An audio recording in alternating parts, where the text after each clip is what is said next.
Atish Sharma is here, 25 from Bilaspur, says, if I am the first man and the only one, can I disregard all your teachings and learn firsthand from life?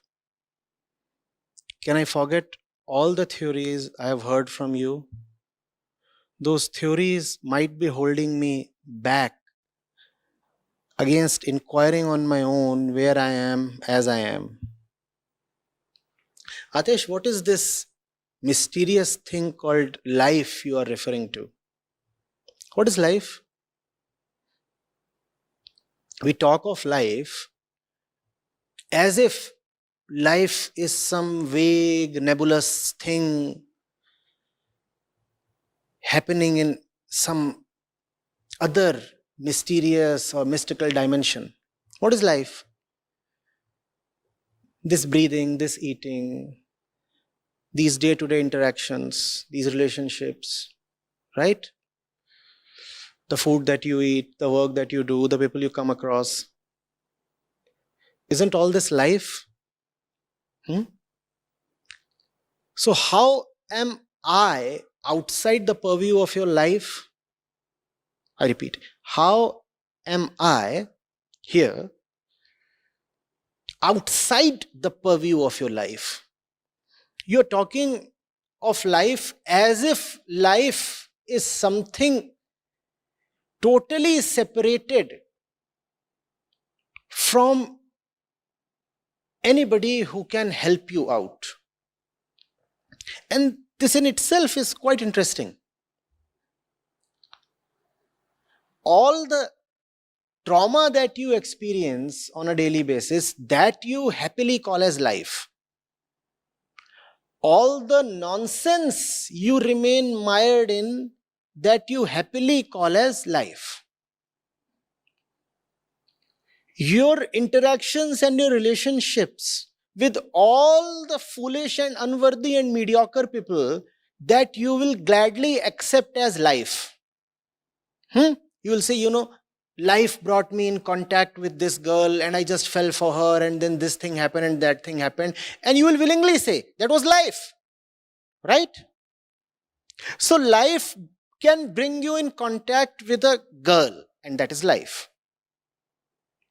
But if life brings you in contact with a teacher, that is not life. That you take as something outside of life. I just fail to understand this. People say, I'll not learn from the teacher, I'll learn from life.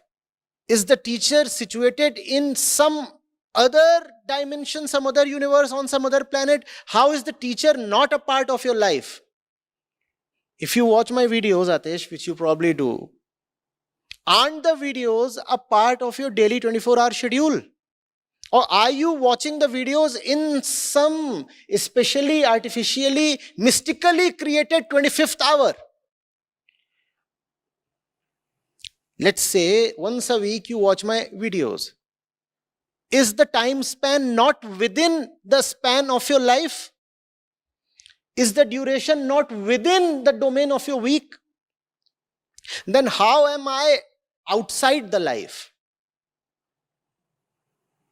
So, really it cannot be about learning from life versus learning from a teacher.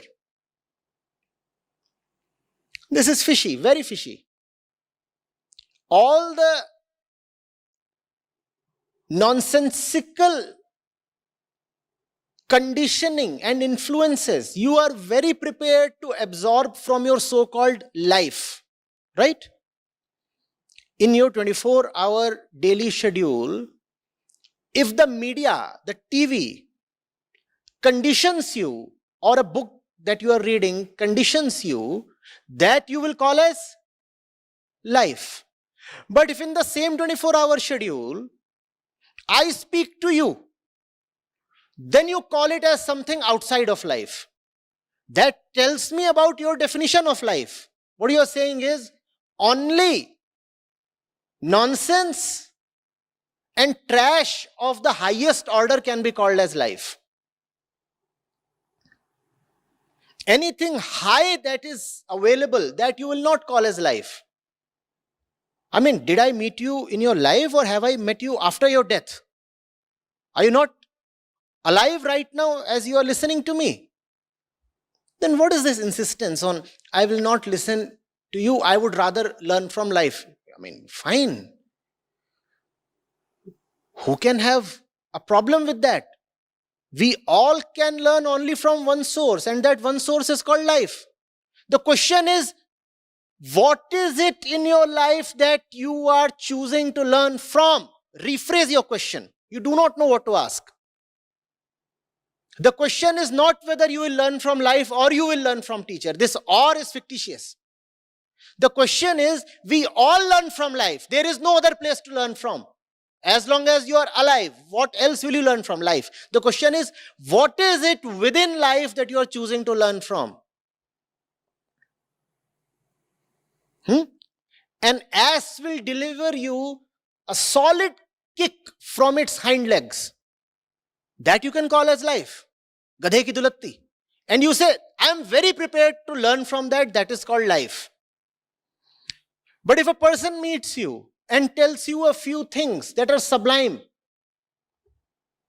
then you say, no, this is outside of my life. Then what is within your life? Only the ass and its powerful kick? You surely are one person who doesn't care for his teeth. More than a teacher, you require a dentist then. And this is a very commonly heard refrain. No, you see, I learn from life. I mean, what the hell?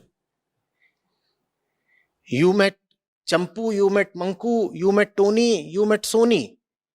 All those interactions and experiences and relationships you accepted as part of your life. Oh, this is life, one keeps meeting people. Don't you say that? I was there in the flight and I met this beautiful woman who later on turned up a real witch, but I mean, that's life. So that is life.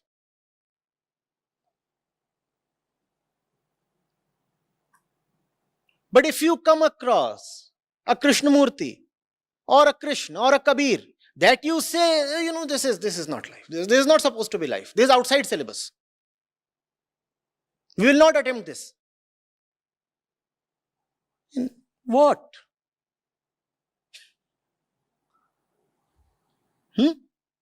Then there are those who say, we will listen only to ourselves. We learn by ourselves. Why should we listen to some other person? Sir, when you say you are listening to yourself, even then you are listening to some other person. The true self that you are really doesn't speak. Anybody who speaks to you, whether from inside or outside, is somebody else.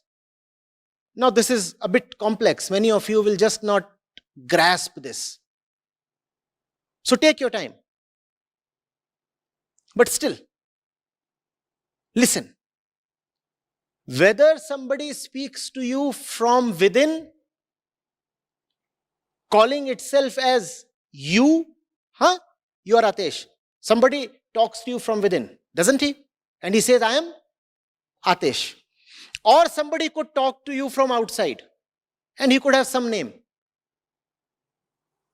Both of these entities are outsiders. The real you just doesn't talk.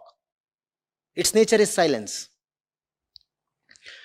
It's just that when somebody is talking to you from outside, you being body identified and sense identified are quick to get alerted and declare, oh, somebody is talking to me from outside and probably trying to influence me. But when a voice rises from inside, you call it as your own voice. You say, this is me. No, that's not you. And that's the entire effort of the teaching.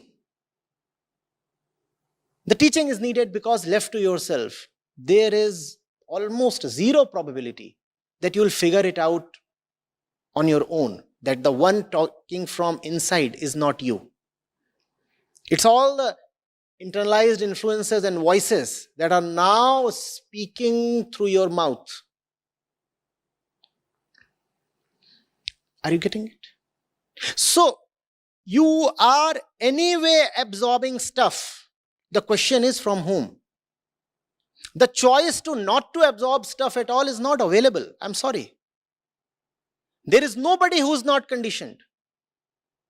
The question is, given that we all are conditioned, given that we are born conditioned, given that we are born with a great tendency to soak in even more conditioning, right now what am I doing?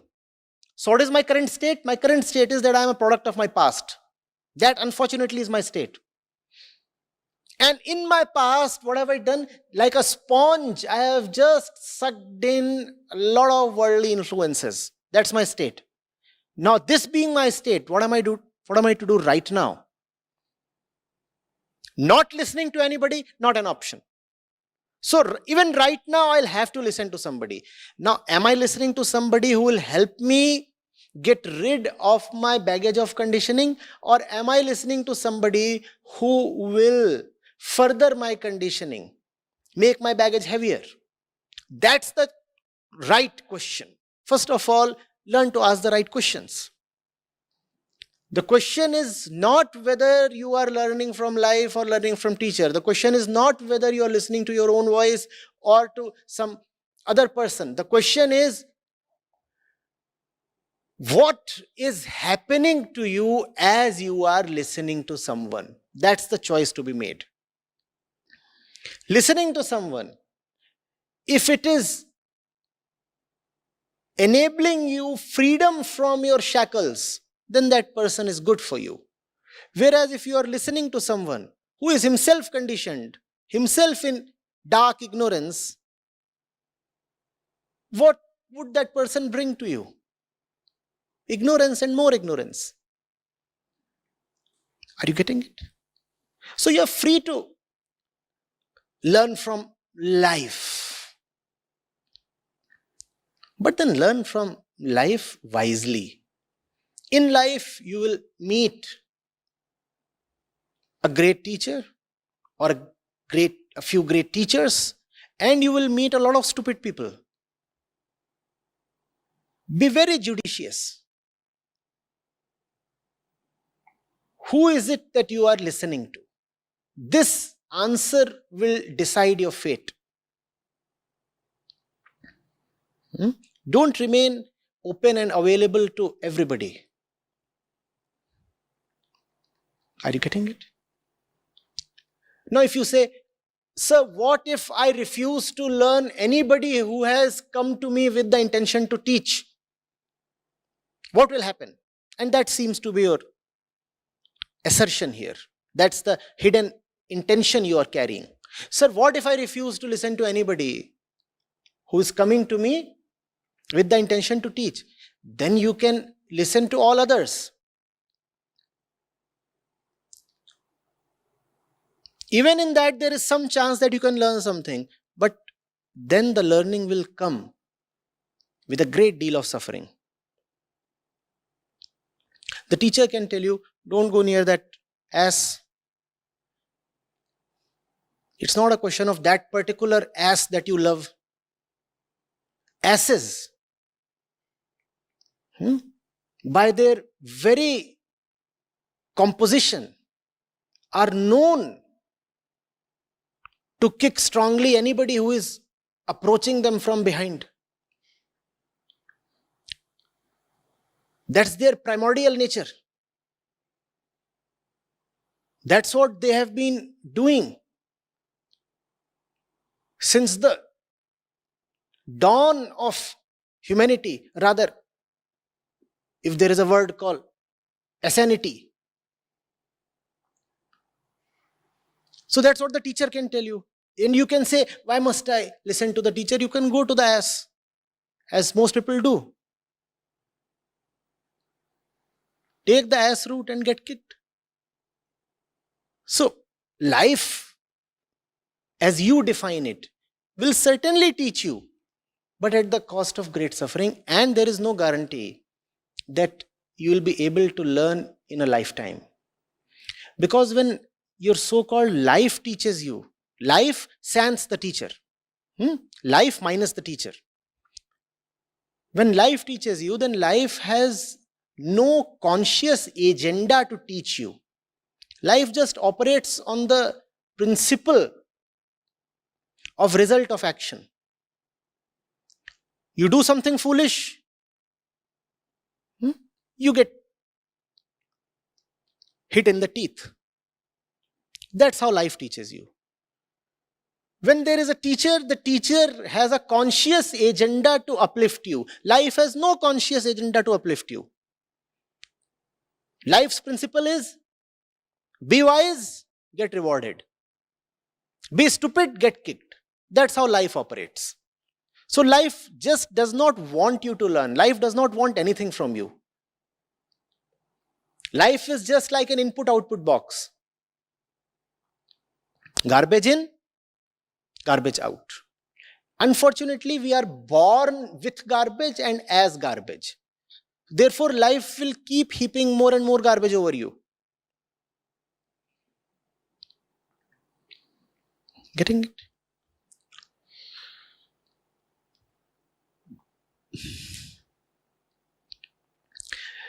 He says, sir, your theories might be preventing me from inquiring on my own where I am as I am. I mean, it's quite strange because the entire teaching is kindly keep inquiring. And why does the teaching say, son, inquire, son, inquire? Because people do not inquire on their own. Why don't people inquire on their own? Because our conditioning does not allow us to inquire. Now, look at the weirdness of the situation and the question. The fellow does not inquire because he is deeply conditioned to not to inquire like any other person. When you look around, Atish, what do you find? People very inquisitive towards the truth. People very eager for self-inquiry. Is that what you find? No, you find people who know zilch about themselves and aren't eager either. That's what you find, right?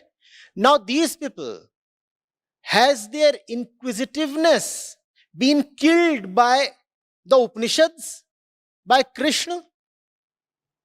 Why doesn't the common man really inquire into life? Has some great teacher and the great teacher's teachings prevented the common man from inquiring? Because the common man is too afraid and too ignorant to inquire into life, that is the reason the teachers have to continuously encourage you and prod you to keep inquiring. So this is the situation. The fellow is not inquiring because he is deeply conditioned. A teacher comes in and keeps saying, son, look into life. See what is happening. Watch your actions. Watch your intentions. Watch your thoughts. See what you just did. Look at your relationships. Watch your questions. The teacher encourages in all possible ways, but the fellow still does not inquire. And after a while, what does he say? Sir, it is because of your teachings that I am not able to inquire into my life where I am as I am. I'm quoting you, Atish. Now, when this humble teacher was not there in your life, were you very zealous towards self-inquiry? Have I come in and blocked your natural tendency to self-inquire? Is that so? Maybe you are listening to me since 3 years. What was it before these 3 years? You were a great observer of life? Really? You are not inquiring then. You are not inquiring now.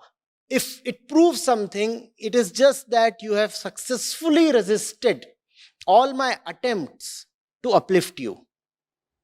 And now that you have successfully resisted my attempts to move you towards self-inquiry, you come to me with the allegation that it is because of me that you are unable to inquire. Now this is tremendous. But that's how Maya operates, you see. Getting it?